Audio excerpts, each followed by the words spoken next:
तो हेलो बच्चों, good evening. आप सभी का स्वागत है हमारे YouTube channel SN coaching class में। तो उम्मीद करते हैं कि आप अच्छे होंगे, स्वस्थ होंगे और मस्त होंगे और अपना स्टडी जारी रखे होंगे। तो हमारा आज का टॉपिक क्या है, जो हम लोग पिछले वीडियो में पढ़े थे, क्या पढ़े थे? रासायनिक अपक्रियाओं के प्रकार। हम लोग क्या पढ़े थे? रासायनिक अपक्रियाओं के प्रकार। उसमें से आपको दो प्रकार पढ़ा दिए थे। तीसरा प्रकार क्या है हमारा? तीसरा प्रकार है विस्थापन या प्रतिस्थापन अपक्रियाएं। तो दो नामों जाना जाता है, विस्थापन या प्रतिस्थापन अपक्रियाएं। तो इसमें क्या होता है, वह क्रिया जिसमें अधिक क्रियाशील वाले तत्व कम क्रियाशील वाले तत्व को उसके स्थान से विस्थापित कर देते हैं या हटा देते हैं, उसी को क्या बोला जाता है? प्रतिस्थापन अपक्रियाएं। क्या कहा जाएगा? प्रतिस्थापन अपक्रियाएं। तो प्रतिस्थापन अपक्रियाएं में ये दो प्रकार का होता है। कितने प्रकार का होगा? दो प्रकार का।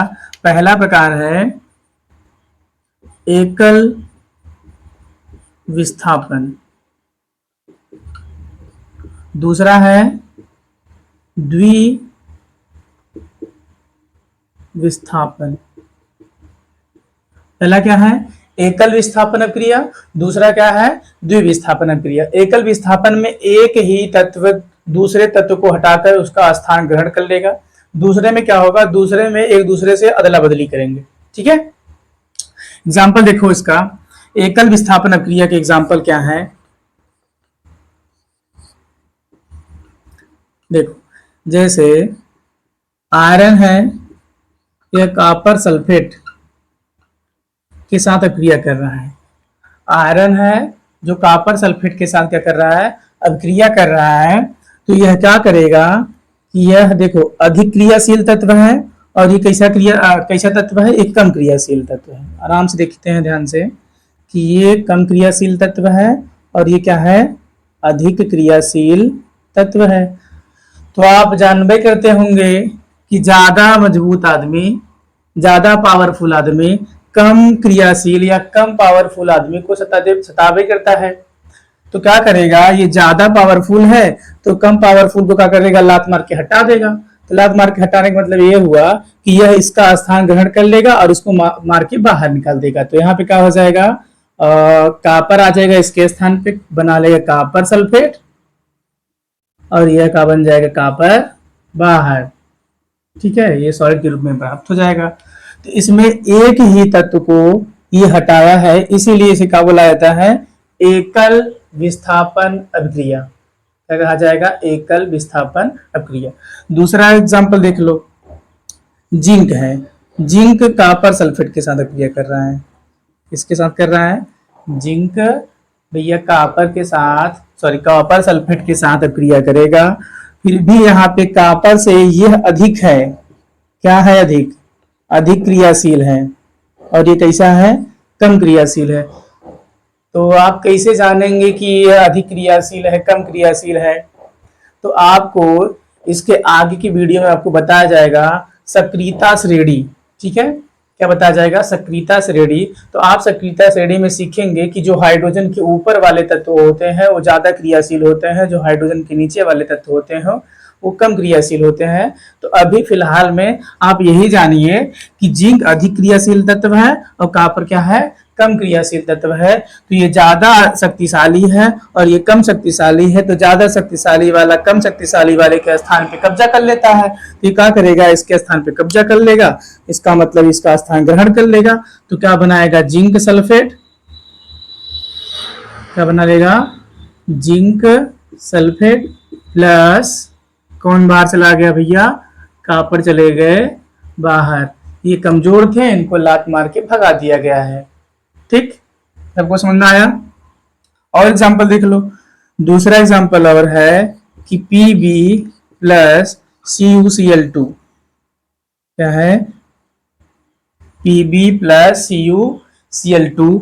इसमें क्या होगा? अब यह अधिक क्रियाशील तत्व है, ये कॉपर को क्या कर देगा? ये भी हटा देगा। ठीक है, क्योंकि ये कम क्रियाशील तत्व है। तो यहाँ पे बनाएगा PbCl2 प्लस कॉपर कहाँ हो जाएंगे? बाहर। तो यह कौन सी प्रक्रिया कहलाएगी? एकल विस्थापन अपक्रिया। ठीक है। तो भैया दूसरा क्या है, दूसरा द्विविस्थापन अभिक्रिया है। क्या है, द्विविस्थापन अभिक्रिया, या इसे उभय अपघटन अभिक्रिया भी बुलाता है, उभय अपघटन अभिक्रिया के नाम से भी जाना जाता है। ठीक है, तो दो नामों से जाना जाता है, द्विविस्थापन अभिक्रिया या उभय अपघटन अभिक्रिया। तो इसमें क्या होता है, इसमें ये होता है कि जो भी रासायनिक अभिक्रिया रहेगा उनके जो मूलक होंगे या जो उनके तत्व होंगे वो अपने तत्वों के आदान प्रदान से ही क्या करते हैं, अभिक्रिया को संपन्न करते हैं। तो हम संपन्न कराते हैं। यहाँ पे आप यहाँ पे एग्जाम्पल देखेंगे, जैसे मान लो सोडियम सल्फेट है। क्या है, सोडियम सल्फेट। ठीक है, सोडियम सल्फेट को बेरिलियम क्लोराइड के साथ अभिक्रिया कराना है। ठीक, सोडियम सल्फेट को बेरिलियम क्लोराइड के साथ अभिक्रिया कराना है। तो भैया यहाँ पे आदान प्रदान होगा, इसमें आदान प्रदान नहीं हो रहा था, ये कमजोर वाला शक्तिशाली वाला कमजोर वाले को क्या कर दे रहा था, भगा दे रहा था। लेकिन यहाँ पे क्या होगा, विस्थापन, ये यहाँ चला जाएगा, ये यहाँ चला आएगा। देखो जैसे सोडियम किसके साथ जाएगा, क्लोरीन के साथ, और ये बेरिलियम सल्फेट के साथ। तो यहाँ पे ध्यान से देखेंगे तो ये बना लेगा बेरिलियम सल्फेट BaSO4 प्लस, और सोडियम और क्लोरीन, आप जानते हैं सोडियम और क्लोरीन के मिलने से क्या बनता है, सोडियम क्लोराइड। क्या बनेगा, सोडियम क्लोराइड। ठीक है, तो यहाँ पे एक दूसरे से क्या किए ये लोग, अपना स्थान अदल बदल लिए हैं। तो इसमें क्या हो गया है, इनका स्थान बदल गया है, इसीलिए इसको क्या बोला जाता है, द्विविस्थापन, क्योंकि दो परमाणु है अपना स्थान बदली है। ठीक है, ये एक पहला एग्जांपल हो गया। दूसरा एग्जांपल देख लो। दूसरा एग्जांपल है AgNO3। AgNO3, AgNO3 का होगा सिल्वर नाइट्रेट। क्या है, सिल्वर नाइट्रेट का पोटेशियम क्लोराइड के साथ अभिक्रिया कराते हैं। किसका कराते हैं, पोटेशियम क्लोराइड के साथ अभिक्रिया कराते हैं। सेम कंडीशन इसमें भी है, सिल्वर कहाँ जाएगा, क्लोरीन के साथ है, तो क्या बना देगा आपका, सिल्वर क्लोराइड। क्या बनाएगा, सिल्वर क्लोराइड। और सोडियम कहाँ जाएगा भैया, पोटेशियम कहाँ जाएगा, नाइट्रेट के पास, तो यहाँ पे क्या बनेगा आपका, पोटेशियम नाइट्रेट। कितना सिंपल सा है। देखो यहाँ पे दो परमाणु में अपना स्थान बदल रही हैं, इसीलिए इसे द्विविस्थापन या उभय अपघटन अभिक्रिया कहते हैं। ठीक है, समझ में आया आप सभी को। तो अगला टॉपिक देखते हैं। चौथा प्रकार क्या है, ऊष्माक्षेपी, ऊष्माक्षेपी या ऊष्माशोषी अभिक्रिया।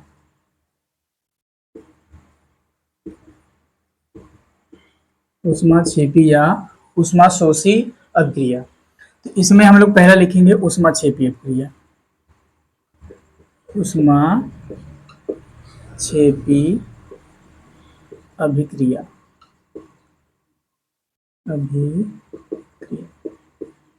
ठीक। क्या सीखना है भैया हमको, ऊष्माक्षेपी अभिक्रिया। ठीक है, तो इसमें क्या लिखेंगे, वह क्रिया। क्या होता है, वह अभिक्रिया, वह क्रिया जिसमें ऊष्मा मुक्त या निकलती है,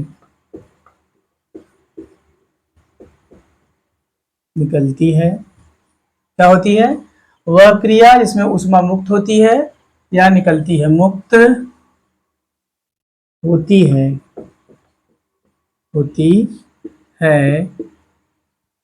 ऊष्माक्षेपी अभिक्रिया कहलाएगा। ऊष्माक्षेपी अभिक्रिया कहलाता है। क्या कहलाएगा, ऊष्माक्षेपी अभिक्रिया। कहने का मतलब ये है कि ऐसा कोई अभिक्रिया रहे जिसमें हम अभिक्रिया करेंगे तो उसमें से ऊष्मा निकले। ऊष्मा निकलने का मतलब वो हीट हो जाए, तो उसे क्या बोलेंगे, ऊष्माक्षेपी अभिक्रिया। हाँ, इसका नोट पॉइंट लिखेंगे, इसको कहाँ दिखाते हैं, इसे उत्पाद की ओर, इसे उत्पाद की ओर प्लस चिन्ह से लिखते हैं।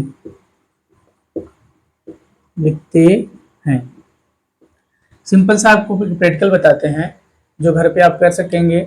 जैसे जो कपड़े धोने का सोडा है, उस सोडे को अपने हथेली में रख करके आप पानी के साथ उसको रिएक्शन कराएं, उस पर थोड़ा सा 2-4 बूंद पानी गिराएंगे तो क्या होगा, वो रिएक्शन के कारण आपका हथेली पहले की अपेक्षा थोड़ा ज्यादा गर्म हो जाएगा। तो इससे क्या पता चल रहा है कि रिएक्शन के बाद क्या हो रहा है, हमारा हथेली हीट हो जा रहा है, इसमें से ऊष्मा निकल रही है। क्या हो रही है, ऊष्मा निकल रही है, तो उसे ही क्या बोला जाएगा, ऊष्माक्षेपी क्रिया। तो यही परिभाषा लिखी हुआ है, इसमें ऊष्मा मुक्त होती है, निकलती है, उसे ऊष्माक्षेपी क्रिया कहते हैं। ऐसे उत्पाद की ओर धन चिन्ह से लिखते हैं। तो धन चिन्ह से लिखने से एग्जाम्पल में क्या लिखेंगे, जैसे एग्जाम्पल में है कार्बन डाइऑक्साइड प्लस ऑक्सीजन के साथ रिएक्शन कराते हैं तो हमें क्या प्राप्त होगा, कार्बन था ऑक्सीजन के साथ रिएक्शन कराएंगे तो क्या मिलेगा आपको, CO2 मिलेगा। क्या मिलेगा, CO2, जो कि कार्बन डाइऑक्साइड है। आपको पता है कार्बन डाइऑक्साइड कैसा होता है, गर्म गैस है। कौन सी गैस है, गर्म गैस है। इसका मतलब इसमें से ऊष्मा मुक्त हो रही है। ऊष्मा कितना मुक्त होता है, यहाँ पे हम प्लस करके लिख देंगे, तो 94.0 किलो कैलोरी। यह क्या है, ऊष्मा का मात्रक है। इसका मात्रक है, ऊष्मा का मात्रक है। या तो ऐसे भी कर सकते हैं कि हम कार्बन प्लस ऑक्सीजन, इसको अगर इधर प्लस में लिखे हैं तो यहाँ पे हम लिख सकते हैं इसको माइनस में, kilo calorie tense to CO2। यह भी तरीका आपका सही ही है। चाहे तो उत्पाद की ओर प्लस में लिखो, चाहे तो रिएक्टेंट की तरफ या अभिकारक की ओर माइनस में लिख देंगे, तो यह आपका क्या दिखाएगा, ऊष्माक्षेपी अभिक्रिया। क्या दिखाएगा, ऊष्माक्षेपी अभिक्रिया। ठीक है, अगला देखते हैं, इसी का दूसरा प्रकार देख लेते हैं। इसका दूसरा क्या होगा, ऊष्माशोषी है। क्या है, ऊष्माशोषी अभिक्रिया। तो ऊष्माशोषी में क्या होता है, ऊष्माशोषी अभिक्रिया।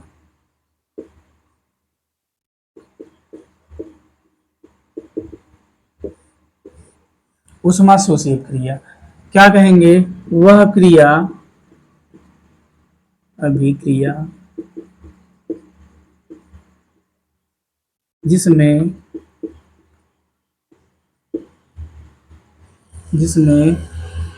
ऊष्मा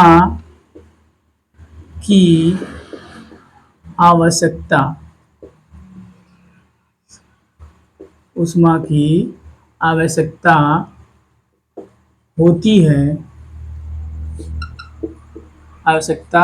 होती है, या कह सकते हो सोखती है, सोखना। ठीक है, बड़ा सा रहेगा छोटा सा रहेगा कंफर्म नहीं है, बट आप समझ लेना, सोखना, या कह सकते हो उसको एब्जॉर्ब करना। तो वह क्रिया इसमें ऊष्मा की आवश्यकता होती है, उसे ऊष्माशोषी अभिक्रिया कहते हैं। ठीक, क्या कहते हैं भैया, ऊष्माशोषी अभिक्रिया कहते हैं। नोट पॉइंट में क्या लिखेंगे, इसे उत्पाद की ओर ऋण चिन्ह से लिखते हैं। उत्पाद की ओर किससे लिखेंगे, ऋण चिन्ह से, या तो रिएक्टेंट की ओर, अभिकारक की ओर धन चिन्ह से लिख देंगे। ठीक है, एग्जाम्पल देख लो। एग्जाम्पल में क्या है कि N2 plus O2, nitrogen gas plus oxygen gas का अभिक्रिया कराएंगे तो क्या बनेगा, NO। क्या बनेगा भैया, NO बनेगा। बैलेंस करने के लिए यहाँ का लगा देंगे, 2 लगा देंगे। अब यहाँ पे आप ऋण चिन्ह के साथ लिख देंगे कितना, जितना इसको आवश्यकता होगी। इस अभिक्रिया को पूर्ण करने के लिए हमें ऊष्मा की आवश्यकता होगी, ऊष्मा चाहिए, हीट चाहिए। जैसे जैसे कढ़ाई को गर्म करते हैं, जब कढ़ाई को खाना बनाने के लिए यूज किया जाता है तो उसको गर्म करेंगे तो पहले ही कढ़ाई गर्म नहीं हो जाएगी, कढ़ाई तुरंत गर्म नहीं होता, वो उसको गर्म किया जाएगा तो कुछ टाइम बाद गर्म होता है। उस समय क्या होता है कि कढ़ाई धीरे धीरे हीट को एब्जॉर्ब करती है या सोखती है, तब जाके वो गर्म होगा। तो वही काम यहाँ भी है कि यह क्रिया संपन्न होने के लिए ऊष्मा की आवश्यकता होगी, ऊष्मा इसको चाहिए, अन्यथा यह क्रिया नहीं। कितना ऊष्मा चाहिए, यहाँ पे 45 किलो कैलोरी ऊष्मा की आवश्यकता होती है। ये किसका मात्रक है, ऊष्मा का। 45 किलो कैलोरी ऊष्मा की आवश्यकता होती है। या इसी को इस प्रकार भी लिख सकते हैं हम, N2 प्लस O2, इधर माइनस में लिखे हैं, इधर क्या लिख देंगे प्लस में, हो जाएगा 45 टेंस टू 2NO। यह भी तरीका आपका सही है, चाहे इधर माइनस में लिखो चाहे इधर प्लस में लिखो। तो यह क्या कहलाएगा, ऊष्मा शोषी अभिक्रिया। वह क्रिया जिसमें ऊष्मा अभिक्रिया को पूर्ण करने के लिए ऊष्मा की आवश्यकता होती है, उसे ही ऊष्मा शोषी अभिक्रिया कहते हैं। ठीक, चलो अगला देखते हैं। तो चलिए, तो अगला क्या है, ऑक्सीकरण अभिक्रिया। पांचवा प्रकार है ऑक्सीकरण अपचयन अभिक्रिया है। तो हमें अभी पहला ऑक्सीकरण अपचयन अभिक्रिया में पहला क्या लिखते हैं, ऑक्सीकरण अभिक्रिया। तो ऑक्सीकरण अभिक्रिया क्या होता है, हम उसको देख लेते हैं। तो ऑक्सीकरण अभिक्रिया क्या बताता है, वह क्रिया इसमें इलेक्ट्रॉन की क्या हो रही है, कमी। यही तीन बात पे ध्यान दीजिएगा या दो बातों पर। वह क्रिया इसमें इलेक्ट्रॉन की कमी या ऑक्सीजन की वृद्धि होती है। इसमें क्या होता है, इलेक्ट्रॉन की कमी, इलेक्ट्रॉन का होता है कमी या ऑक्सीजन की वृद्धि। क्या होगा भैया, ऑक्सीजन की वृद्धि होती है, वही क्या कहलाता है, ऑक्सीकरण अभिक्रिया कहलाता है। एग्जाम्पल में देखेंगे, एग्जाम्पल नंबर पहला है, आराम से देखते हैं। जैसे मैग्नीशियम प्लस ऑक्सीजन है, मैग्नीशियम प्लस ऑक्सीजन जब आपस में क्रिया करेंगे तो क्या बनाएगा, मैग्नीशियम ऑक्साइड। अब यहाँ पे आप लोग कहेंगे सर जी बैलेंस नहीं किए हैं, तो बैलेंस करके समझना अलग बात है, नहीं भी करेंगे कोई दिक्कत नहीं है। हमें यहाँ पे सीखना क्या है कि ऑक्सीजन जुड़ा है कि नहीं जुड़ा है, ऑक्सीजन में कमी हुई है कि नहीं हुई है, इलेक्ट्रॉन कमी हुई है नहीं हुई है, हमको ये देखना है। तो भैया यहाँ पे देखो, मैग्नीशियम अलग है, ऑक्सीजन अलग है, तो यहाँ पे क्या हुआ है, ऑक्सीजन का क्या हो गया है, जुड़ाव। तो यहाँ पे ऑक्सीजन की जुड़ना क्या हो गया है, ऑक्सीजन की जुड़ना। तो ऑक्सीजन की जुड़ना क्या कहलाता है, ऑक्सीकरण। ऑक्सीकरण जो सबको दिख रहा है, ठीक है, तो अंधे को दिख जाएगा कि यहाँ पे ऑक्सीजन जुड़ा है। क्या कहते हो, अगला एग्जांपल देख लो भैया। अगला एग्जांपल क्या बोलता है बाबू, कि यदि हम कार्बन के साथ ऑक्सीजन को ऑक्सीजन से क्रिया कराएं, कार्बन का ऑक्सीजन से क्रिया कराएं, तो यहाँ भी वही काम है कि कार्बन ऑक्सीजन के साथ जुड़ जाएगा तो कार्बन आ जाएगा कार्बन डाइऑक्साइड। यहाँ भी क्या हुआ, कार्बन के साथ ऑक्सीजन जुड़ गया, ऑक्सीजन की जुड़ना क्या कहलाया, ऑक्सीकरण। ऑक्सीकरण, बताओ सबको समझ में आ रहा है, ठीक है। तो अगला क्या है, अपचयन अभिक्रिया। क्या है, अपचयन अभिक्रिया। तो अपचयन अभिक्रिया जैसे ही हम लोग ऑक्सीकरण अभिक्रिया पढ़े हैं, सेम उसी का उल्टा रहेगा। जैसे उसमें इलेक्ट्रॉन का निकलना था, तो इसमें इलेक्ट्रॉन का जुड़ना हो जाएगा। उसमें ऑक्सीजन का क्या होता, ऑक्सीजन में वृद्धि हो रहा था, इसमें ऑक्सीजन में क्या हो जाएगी, कमी। ठीक है, तो हम क्या लिखेंगे, वह क्रिया अभिक्रिया जिसमें इलेक्ट्रॉन की वृद्धि, इलेक्ट्रॉन क्या होती है, वृद्धि या ऑक्सीजन की ऑक्सीजन की कमी, क्या होता है, ऑक्सीजन की कमी होती है,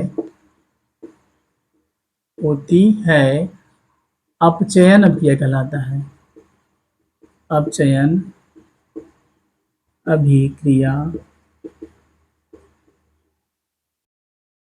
कहलाता है। ठीक है, वह क्रिया इसमें इलेक्ट्रॉन की वृद्धि या ऑक्सीकरण, ऑक्सीजन की क्या होती है, कमी होती है, अपचयन अभिक्रिया कहलाता है। सेम ऑक्सीकरण का ही क्या है, अपोजिट है ये। ठीक है, अब एग्जाम्पल में देख लेते हैं, एग्जाम्पल में इसका अपोजिट क्या होगा। तो जिंक है ऑक्साइड प्लस का कार्बन के साथ क्या करना है, रिएक्शन। तो यहाँ पे क्या बनने का संभावना है, अब क्या बनेगा भैया, यहाँ पे देखो यह बन जाएगा, कार्बन के साथ जुड़ेगा। ठीक है, यह कार्बन के साथ जुड़ेगा तो यहाँ पे बनेगा कार्बन ऑक्साइड, क्या बनेगा, कार्बन मोनोऑक्साइड प्लस जिंक कहाँ चला जाएगा, बाहर। तो यहाँ पे क्या हुआ, यहाँ पे कार्बन के साथ ऑक्सीजन जुड़ा है, तो यहाँ पे सॉरी सॉरी सॉरी सॉरी इसमें से क्या हुआ है, जिंक से का ऑक्सीजन निकल गई है, क्या हो गई है, ऑक्सीजन निकल गया, ऑक्सीजन का, ऑक्सीजन की कमी कह सकते हो, ऑक्सीजन की क्या हो गई है, कमी। जिंक ऑक्साइड से ऑक्सीजन क्या हो गई है, निकल गई है, किसके साथ जुड़ गया है, कार्बन के साथ। तो कार्बन के साथ ऑक्सीजन जुड़ा तो इस पे क्या हो सकता है, ऑक्सीकरण, और इसमें से ऑक्सीजन क्या हो गई है, कमी, तो यहाँ पे क्या हो जाएगा, अपचयन, अपचयन। ठीक है भैया, ध्यान से फिर से कि ऑक्सीजन जिंक से निकल करके कार्बन के साथ चली गई है, तो कार्बन के साथ ये क्या कहलाएगा, ऑक्सीकरण, क्या कहलाएगा, ऑक्सीकरण, और ये क्या कहलाएगा, अपचयन। ठीक है, तो ये क्या अभिक्रिया है, अपचयन अभिक्रिया, इसी को क्या बोला जाता है, अपचयन अभिक्रिया। ठीक है, अगला देखो, तो अगला क्या है, ऑक्सीकरण अपचयन अभिक्रिया। ऑक्सीकरण अपचयन अभिक्रिया, अभी आप पीछे हेडिंग पढ़े सर, फिर से आप यही ऑक्सीकरण अपचयन अभिक्रिया पढ़ा रहे हैं, तो उसमें हम क्या दिखाए थे, ऑक्सीकरण अभिक्रिया अलग था, अपचयन अभिक्रिया अलग था। यहाँ पे डैश लगा हुआ है, यहाँ पे क्या लगा हुआ है, डैश, का मतलब ऑक्सीकरण अपचयन अलग है। तो ऑक्सीकरण अपचयन अभिक्रिया को रिडॉक्स अभिक्रिया भी कहा जाता है, क्या कहा जाता है, रिडॉक्स अभिक्रिया। इसका मतलब ये है कि वह अभिक्रिया जिसमें ऑक्सीकरण अपचयन अभिक्रिया दोनों साथ में घटित हो, दोनों क्या हो, साथ में होती हो, उसे क्या कहा जाएगा, रिडॉक्स अभिक्रिया। तो हम परिभाषा लिख देते हैं इसका कि वह अभिक्रिया, वह अभिक्रिया जिसमें जिसमें ऑक्सीकरण अपचयन, ऑक्सीकरण तथा अपचयन, ऑक्सीकरण तथा अपचयन अभिक्रिया, अभिक्रियाएं एक साथ एक ही समय पर,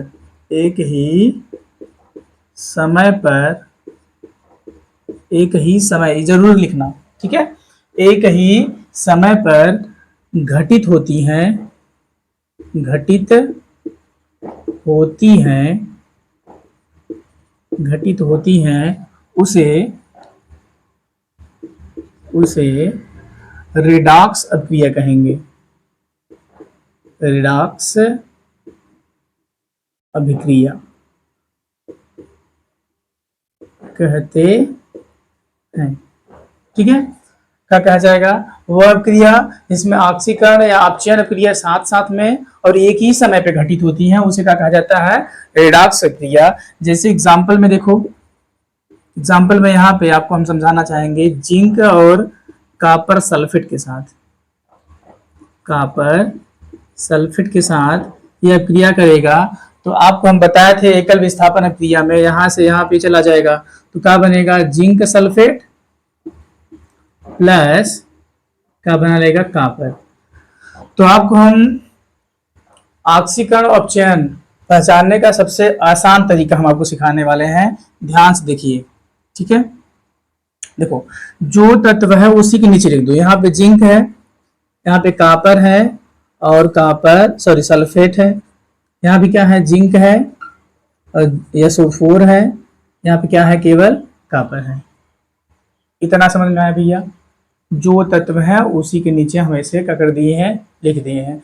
क्या समझना है, ऑक्सीकरण अपचयन क्रिया।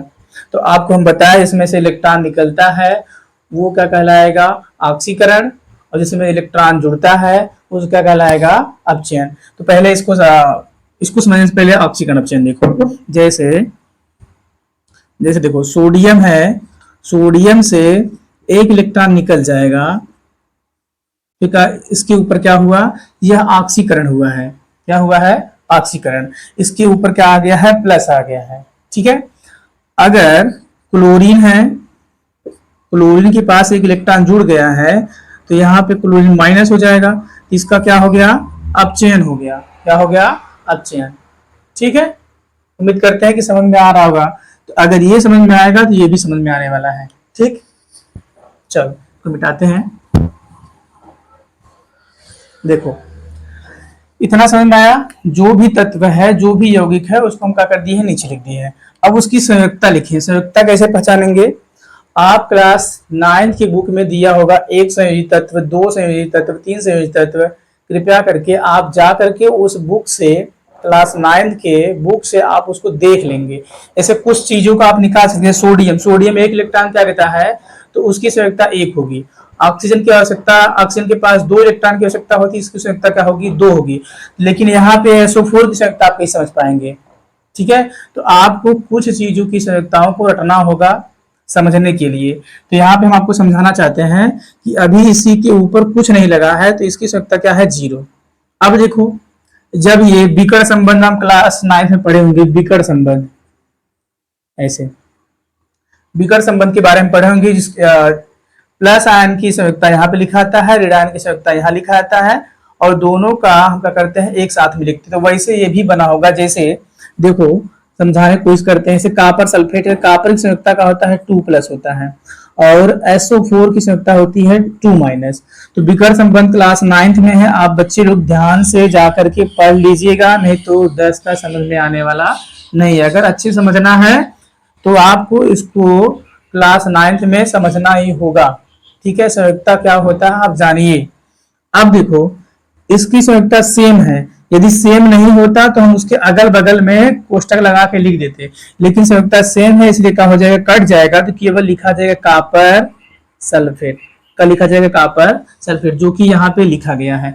तो यहाँ से हम इसकी संयुक्ता डिनोट कर सकते हैं, इसके ऊपर लिख सकते हैं। तो इसके ऊपर क्या आ जाएगा, 2+ और इसके ऊपर आ जाएगा 2-। ठीक, इतना समझ में आया आप सबको? इसमें भी वैसे है, इसकी संयुक्ता जानबे करते हैं 2- होता है तो इसका 2+ हो गई करेगा, क्योंकि इसके ऊपर कोई भी चार्ज नहीं दिख रहा है। अब यहाँ पे देखो, यहाँ भी इसकी संयुक्ता क्या है, 0, क्योंकि अकेला तत्व है। अब यहाँ पे कौन सा ऑक्सीकरण हुआ है, कब किसमें अपचयन, ये पहचानना है। क्या पहचानना है इसमें? अब देखो यहां से जिंक पे देखो, जिंक के पास अभी 0 संयुक्ता है, मतलब इलेक्ट्रॉन न तो लिया है न दिया है। अब यहाँ पे क्या हुआ, इलेक्ट्रॉन की कमी हो गई। इलेक्ट्रॉन कमी का मतलब क्या होता है कि उसके ऊपर प्लस चार्ज लग जाता है। जब किसी तत्व के ऊपर प्लस चार्ज लगा है, जितना लगा है उतना इलेक्ट्रॉन की क्या हो गई है, कमी हो गई है। तो यहाँ पे जिंक क्या कर दिया है, यहाँ इलेक्ट्रॉन को त्याग करके इसके पास इलेक्ट्रॉन क्या हो गई, कमी। तो इलेक्ट्रॉन की कमी, इलेक्ट्रॉन का त्यागना क्या कहलाएगा, ऑक्सीकरण। क्या कहलाएगा, ऑक्सीकरण। क्या कहलाएगा भैया, ऑक्सीकरण। तो जिंक के साथ क्या हुआ है, ऑक्सीकरण। यहाँ पे आप दिखाएंगे क्या हो गया, ऑक्सीकरण, ऑक्सीकरण। ठीक, फिर से देखो, जिंक 2+ जिंक 0 है, इसकी संयुक्ता कुछ नहीं है, इसका मतलब कोई इलेक्ट्रॉन इसके पास नहीं है। अब यहाँ पे 2 प्लस हो गया, इसका मतलब 2 इलेक्ट्रॉन क्या कर दिया है, त्याग दिया है। तो आपको परिभाषा में पहले बताए हैं कि इलेक्ट्रॉन का त्यागना ऑक्सीकरण, इलेक्ट्रॉन को ग्रहण करना अपचयन। अब यहाँ पे देखो, अब सिंपल सा बात है कि यहाँ पे जब ऑक्सीकरण हुआ है तो यहाँ देखो इसकी संख्या क्या है, सेम है, तो इससे हमें कोई फर्क पड़ने वाला नहीं है। अब यहाँ पे चेक करो कापर के लिए, तो ये कापर के लिए देखो, कापर के पास 2 इलेक्ट्रॉनों की कमी है, 2 प्लस लगा है, 2 इलेक्ट्रॉन क्या कर दिया है, त्याग दिया है, इसके पास 2 इलेक्ट्रॉन को कमी है।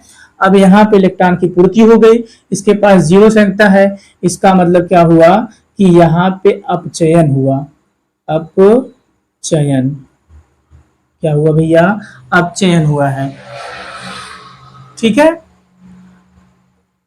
कॉपर के पास 2 इलेक्ट्रॉन कमी थी, यहाँ पे 2 इलेक्ट्रॉन इसको मिल गया, इसीलिए इसकी संख्या क्या हो गई, 0। तो इलेक्ट्रॉन को ग्रहण किया है, इसीलिए क्या बन जाएगा, ये अपचयन। क्या हो जाएगा, अपचयन। तो हम कहेंगे इसके ऊपर क्या हुआ है, जिंक से जिंक सल्फेट में ऑक्सीकरण हुआ है, और कॉपर से कॉपर सल्फेट में क्या हुआ है, अपचयन। यहां पे लिखते हैं अपचयन। उम्मीद करते हैं कि आपको अच्छे से समझ में आया होगा। यदि नहीं समझ में आया है तो आप इसको फिर से एक बार देख लीजिएगा, समझ में आ जाएगा। ठीक है, अब यहाँ पे एक नोट पॉइंट लिखो कि पूछता है कि ऑक्सीकारक कौन है और अपचायक कौन है।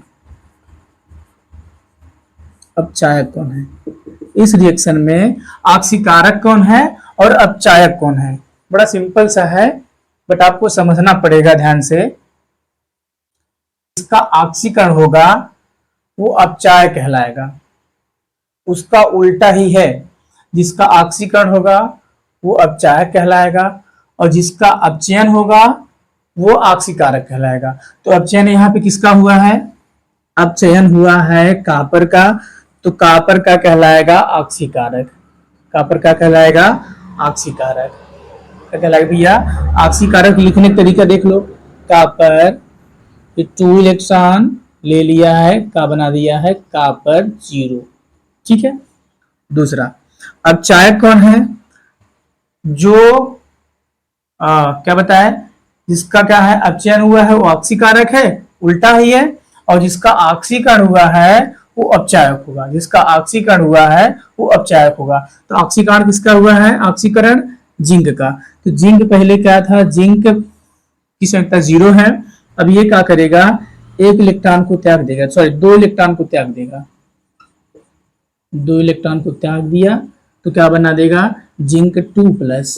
क्या बना देगा, जिंक 2 प्लस। तो यहाँ पे कॉपर ऑक्सीकारक हो गया, और यहाँ पे जिंक का हो जाएगा अपचायक। ठीक, जस्ट उल्टा ही होता है। ऑक्सीकारक मतलब अपचायक, और अपचयन मतलब ऑक्सीकारक। चलिए अन्य उदाहरण में आपको 2 एग्जांपल से हम समझाने की कोशिश करते हैं कि ऑक्सीकरण किसमें हो रहा है, किसमें अपचयन। ऐसे आप नॉर्मली देख करके नहीं बता सकते कि इसमें ऑक्सीकरण हो रहा है कि अपचयन इसमें हो रहा है। तो हम ऐसे समझेंगे, जैसे आपको अभी तरीका बताएं कि सबसे पहले क्या करते हैं, उसको लिख लेते हैं, उसके तत्वों को। जैसे SN और यहाँ पे Cl है, क्या है, SN है और क्या है, Cl है। यहाँ भी क्या है, Cl है, यहाँ SN भैया, और यहाँ पे क्या है, Cl। अब उसकी संयुक्ता इसको, इस कंपाउंड को देख कर लगाओ। जैसे देखो इसके बगल में Cl2 के बगल में क्या लगा है 2, तो ये इसके ऊपर चला जाएगा, तो यहाँ पे क्या हो जाएगा 2 प्लस, और इसके बगल में कुछ नहीं लिखा है, इसका मतलब -1 यहाँ होगा। क्या होगा, -1। एक के ऊपर प्लस होता है, दूसरे के ऊपर क्या होता है, माइनस। उम्मीद करते हैं कि आपको समझ में आ रहा होगा, ध्यान से देखते रहिए, समझ में आएगा। अब यहाँ देखो इसके ऊपर कोई भी अगला कंपाउंड नहीं है, इसलिए इसके ऊपर क्या हो जाएगा, 0। ठीक, यहाँ देखो इसके बगल में 4 है, तो इसके ऊपर क्या हो जाएगा, +4, और यहाँ पे क्या हो जाएगा, -1। क्या हो जाएगा, -1। अब यहाँ पे आप मिलाएंगे कि यहाँ पे क्लोरीन और क्लोरीन की संयुक्ता क्या है, बराबर। तो यहाँ पे हमको कुछ समझ में नहीं आने वाला कि ये ऑक्सीकरण हो रहा है कि अपचयन। अब यहाँ पे देखो, यहाँ पे 2 प्लस है, कितना प्लस है, 2 प्लस। इसका मतलब इसके पास अभी फिलहाल 2 इलेक्ट्रॉन की कमी है। कितने इलेक्ट्रॉन कमी है, 2 इलेक्ट्रॉन की कमी है भैया। अब देखो यह क्या हो गया है, यहाँ पे 4+ हो गया है। क्या हो गया है, 4+। पहले 2 इलेक्ट्रॉन कमी थी, अब 4 इलेक्ट्रॉन कमी हो गई। इसका मतलब क्या हुआ कि 2 इलेक्ट्रॉन और त्याग दिया है।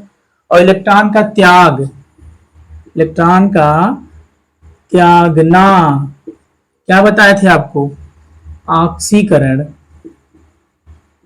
क्या बताए थे हम, ऑक्सीकरण। तो यह क्रिया कैसी हो जाएगी, ऑक्सीकरण क्रिया है। कौन सा क्रिया है, ऑक्सीकरण। भैया समझ में आया कि नहीं आया। यहाँ पे 2 इलेक्ट्रॉन कमी है, यहाँ पे 2 इलेक्ट्रॉन की और कमी हो गई है। तो इलेक्ट्रॉन का कमी ही क्या कहलाता है, या सॉरी इलेक्ट्रॉन की त्यागना, इलेक्ट्रॉन का त्यागना ही क्या कहलाता है, ऑक्सीकरण। दूसरा एग्जांपल समझो। दूसरे एग्जांपल में सबसे पहले क्या करेंगे, वही उतारो इसको, Cl प्लस Cu यहाँ पे इसके बगल में 2 है तो इसके ऊपर 2+ हो जाएगा, और इसके बगल में 1 है तो यहाँ पे कहा जाएगा -1। ठीक है, यहाँ पे अगला कोई कंपाउंड नहीं है तो क्या रहेगा, 0। क्या रहेगा, 0। अब इसके पास कंपाउंड है यहाँ पे -1, यहाँ भी कहा जाएगा -1। यहाँ जो बैलेंस किया हुआ इलेक्ट्रॉन है उससे आपको कोई मतलब नहीं है। ठीक है, जब बगल में कोई कंपाउंड रहे तभी संयुक्ता लगेगी, अन्यथा अगर अकेला रहेगा तो संयुक्ता क्या हो जाएगी, 0। ठीक, इन बातों को याद रखेंगे आप। अन्य तत्वों को लेकर के जब प्रैक्टिस करेंगे कॉपी पे तो आपको खुद ही समझ में आएगा। और दूसरी बात, जो संयुक्ता वाला क्लास 9th का है, संयुक्ता वाला चैप्टर तीसरा है, चैप्टर में है, उस चार्ट को, उस श्रेणी को आप याद रखेंगे तभी आप निकाल पाएंगे। ठीक है, अब यहाँ पे देखो क्लोरीन, क्लोरीन से कोई मतलब नहीं क्योंकि उसकी संयुक्ता क्या है, समान है। अब यहाँ पे देखो कॉपर के पास 2 इलेक्ट्रॉन कमी थी, अब कितने इलेक्ट्रॉन कमी हो गई है, 1 इलेक्ट्रॉन क्या हो गया, ज्यादा हो गया है।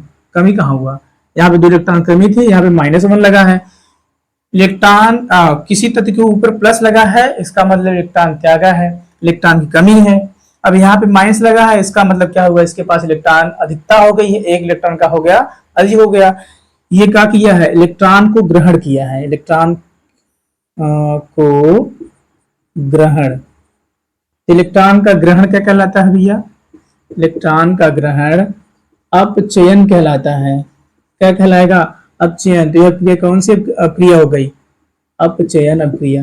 तो इस प्रकार से आप समझने की कोशिश करेंगे कि ऑक्सीकरण हो रहा है कि अपचयन। ठीक, उम्मीद करते हैं कि आपको अच्छे समझ में आया है। अगर नहीं समझ में आया तो आप इस वीडियो को एक बार और देख लेंगे तो आपको अच्छे से क्लियर हो जाएगा। ठीक है, चलो देखिए अगला क्या है, संक्षारण।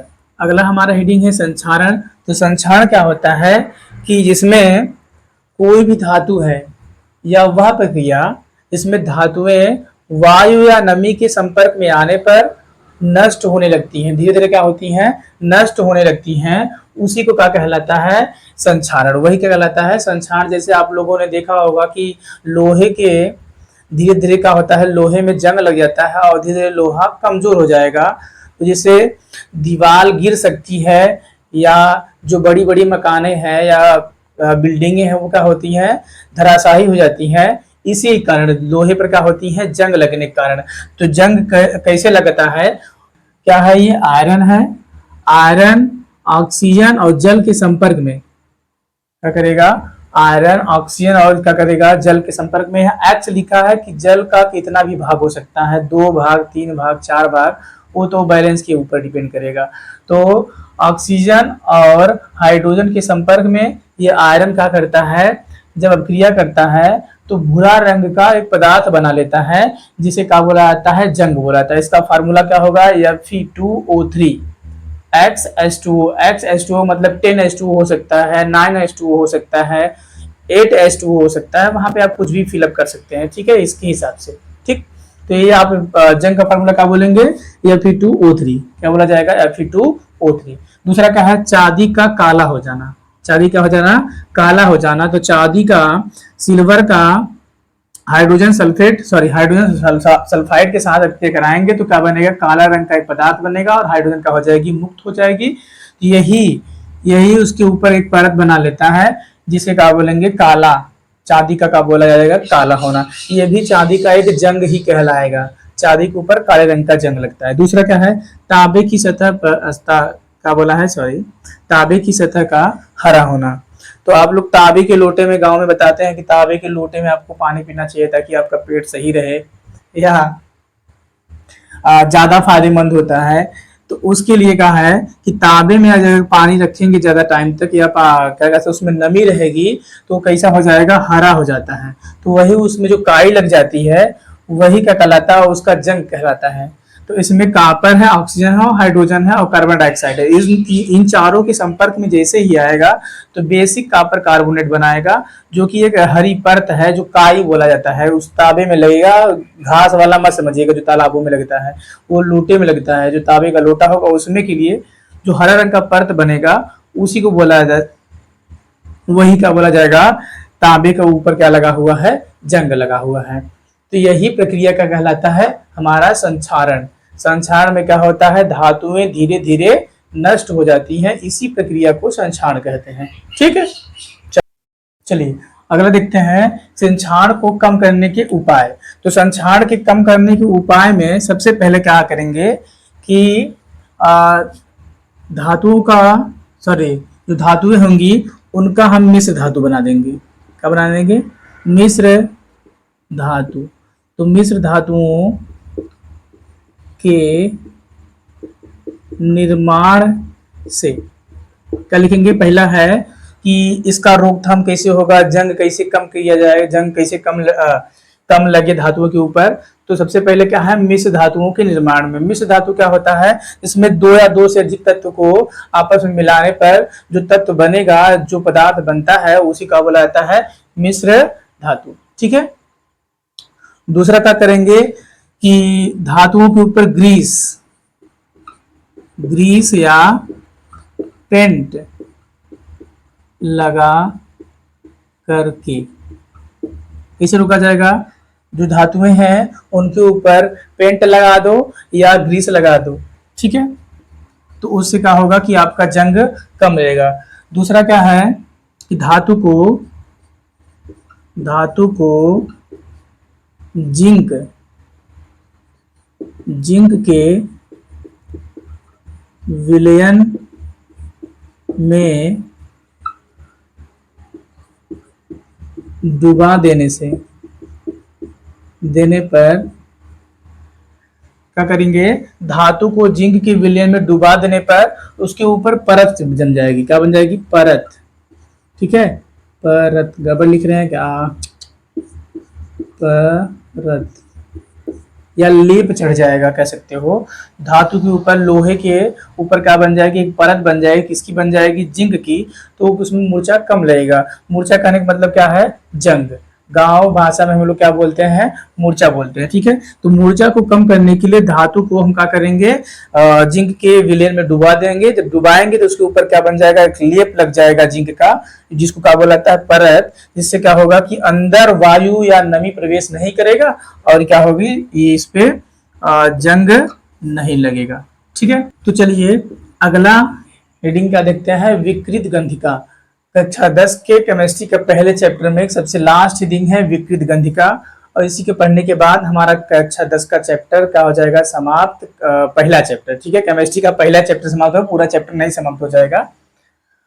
तो पहले चैप्टर में क्या है, विकृत गंधिका लास्ट है। तो विकृत गंधिका को आराम से खत्म करते हैं, छोटा सा है, समझ लेंगे। विकृत गंधिका क्या होता है कि जैसे अभी हम पीछे पढ़े हैं कि संक्षारण में क्या होता है, संक्षारण में धातुओं में धीरे धीरे जंग लग जाता है।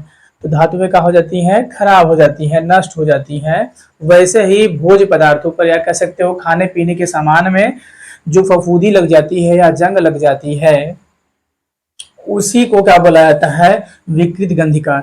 जब वो खाने लायक न रह जाए, खाने योग्य हमारे न रह जाएगा, तो वही क्या कहलाएगा, विकृत गंधिका कहलाएगा। तो पदार्थों में उपस्थित तेल या वसा के कारण होता है। किस कारण होता है, तेल या वसा के कारण धीरे धीरे ऑक्सीकरण से या मंद गति से ऑक्सीकरण से उसके स्वाद तथा गंध में परिवर्तन होने लगता है, वो बदबू मारने लगता है। तो उसे ही क्या कहलाता है, विकृत गंधिका। क्या कहलाएगा, विकृत गंधिका। जैसे देखो, पानी, किसका पानी है, पनीर का। तो पनीर के पानी को आप किसी भी बोतल में रख करके खुला छोड़ देंगे तो वो पूरा कमरा बदबू मारने लगेगा। ठीक है, कुछ दिनों के बाद क्या करेगा, पूरा कमरा बदबू आने लगता है, तो क्या हो जाता है, वो विकृत गंधिका हो गया। क्या हो गया, विकृत गंधिका, उसमें बदबू आने लगा है। तो यही क्या कहलाता है, विकृत गंधिका। और इसका रोकथाम कैसे किया जाएगा, रोकथाम में क्या है कि खाद्य पदार्थों को वायु रोधी पात्र में रखना। तो जो खाद्य पदार्थ है, खाने वाले खाने पीने के पदार्थ है, उसको बिना जो संपर्क में ना आए, मतलब वायु रोधी, जिसमें वायु संपर्क ना कर पाए, ऐसे पदार्थ में ऐसे बर्तन में क्या करना है, हमको रखना है। जैसे रोटी रोटी को रखने के लिए आता है ना डब्बा गोला सा, उसमें रखा जाता है रोटी, ताकि उसमें हवा न लगे, वो रोटी कड़ा ना हो जाए। ठीक है, वैसे ही तो इसमें बताया है वायु रोधी, जिसमें वायु संपर्क न कर पाए। दूसरा क्या है, आलू चिप्स के पैकिंग में ऑक्सीजन को हटा करके नाइट्रोजन गैस का भरना।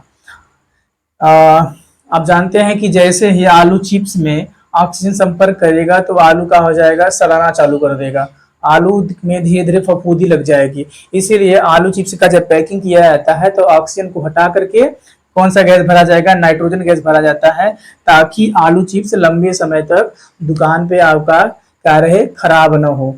ठीक है, दुकान पे चलता रहे। तीसरा क्या है, भोजन को धूप से बचाना। तो भोजन जो बनेगा भैया घर में, उसको धूप में नहीं रखा जाना चाहिए या धूप से बचाना चाहिए, ताकि ये का हो, उसके खाने के ऊपर फफूंदी ना लगे, या क्या कह सकते हैं, एक प्रकार से फेन ना आ जाए। ठीक है, कभी कभी देखेंगे गर्मी, बहुत ज्यादा गर्मी पड़ती है, तो गर्म होने के कारण खाना के ऊपर का ढक्कन खोलने के बाद या कुछ टाइम के बाद आप देखेंगे तो उसमें क्या लग जाता है, फफूंदी टाइप में या गाज टाइप में, फेन टाइप में निकलने लगता है। तो वही क्या है, विकृत गंधिका है। क्या कहलाएगा, विकृत गंधिका। ठीक है, खाने का खराब हो जाना, खाने का क्या हो जाना, खराब हो जाना ही क्या कहलाता है, विकृत गंधिका। तो उम्मीद करते हैं कि आपको यह चैप्टर अच्छे से समझ में आया होगा। तो हम ये चैप्टर को आज ही चैप्टर का हो गया है समाप्त। तो हम इसके क्या कहते हैं, अगला चैप्टर अगले वीडियो में पढ़ाएंगे। तो आज के लिए इजाजत चाहते हैं, धन्यवाद।